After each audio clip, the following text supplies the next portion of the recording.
Dok, ano ang mga sa mga naranasan mo sa relationship, ano ang mga natutunan mong lesson about sa female nature? Ano ba? Di ba, Dok, kausap mo yung 20-year-old na ikaw? Ay puta, yeah. Ano yung sasabihin mo? Kasi yun yung marami nakikinig sa atin eh. Good question, pare. Puro 20 years old nga naman nakikinig sa atin, no? Kumbaga, advice ng isang OG, no? Siguro sabihin ko, pili ka ng maganda na mabait pa. Shit, ang rare nun. Unang-una, maganda. Unahin niyo. Yes, number 1 yun. Dok, parang mahirap. Mabait, no? Eh, kasi alam mo, sabi Dok, parang mahirap yun. Ni, ha? Parang mahirap gawin. Wait. Ang sinasabi niya kasi, maganda yung una. Sabi niya, unang-una maganda. Ay, yung pangalawa, mabait. Pangalawa lang yung mabait. Gets? So, dalawa ng babae agad yun. Hindi. Isa maganda, isa mabait. Ang naalala ko sa sinabi mong yun, naalala ko yung tito ko dati. Tinanong ako ng tito ko dati, Koy, alika, sabi niya ganun. Si Tito Edgar ba? Sabi, alika dito, Koy. Ano mas pipiliin mo? Maganda o mabait? Mamili ka sa dalawa. Tapos sabi ko, mabait? Sabi niya ganun, mali. Sabi niya, maganda. Sabi niya ganun. Kasi mas mahirap baguhin yun. Yung ugali mo, mapabait mo yan. Sabi niya, mapabait mo yan.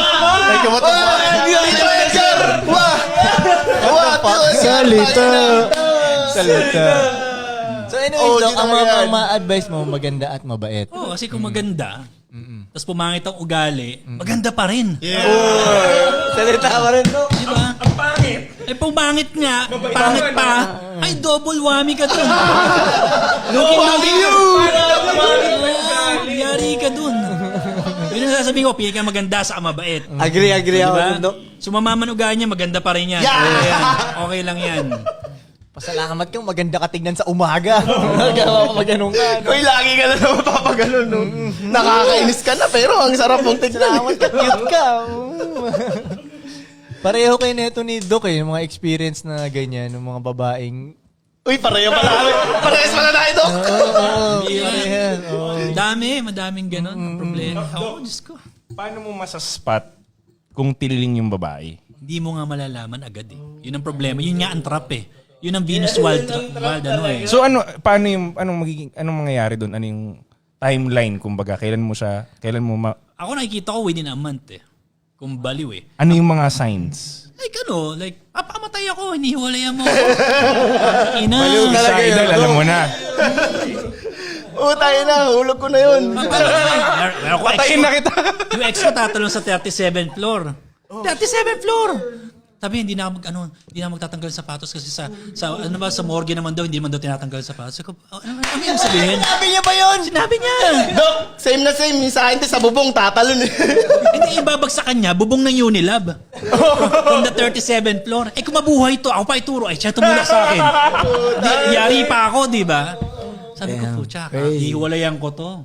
Di ako makahiwalay kasi every time basketball ako pag Friday, nakasunod siya. Doktora to, Martina, sabi ko, paano ba to? Punta kami ng Vegas. Pagbalik ng Vegas, lumabas talaga yung ugali. Sama ng ugali, no? Pagbalik ng Pilipinas, tatry uli ang basketball on Friday. Pag hindi siya sumipot, lalarga ako. Siyempre, yung time na may pera naman ako. So, Friday, nag-basketball ako. Sabi, hindi mo na magsasama sa'yo kasi may duty ako sa hospital. Di duty ka lang, sure. Sabay, book ako ng flight. Bakit siya ako? Oo. Bye, Felicia. Saan ka na pumunta? Bumalik ako States. French exit, gano'n. Kasi, Hindi, manghirap maging pogi, Dok, no? Hindi ang problema. Malaking problema kasi yung ganun. Totoo yan, Dok. By the time ma-realize mo na buang siya, trap ka na eh. Mas mahirap talaga magpaalis kaysa kumuha ng chick, no? Mahirap magpaalis. Kaya nga dapat talaga makilatis mo from the very beginning. Kaya ang hirap eh. Yun talaga ang trap eh. Koy, wala pa rin talagang perfect na ganun no? Na kumbaga first day, bilang lalaki mo, alam mo na agad kung baliw siya o hindi. Ako nga, sa daming experience ko, bilang sa'yo. nakakamali pa rin ako ng Diba? tansya. Kaya nga, bilang sa'yo. Kasi minsan, ang magaling pa sa mga to,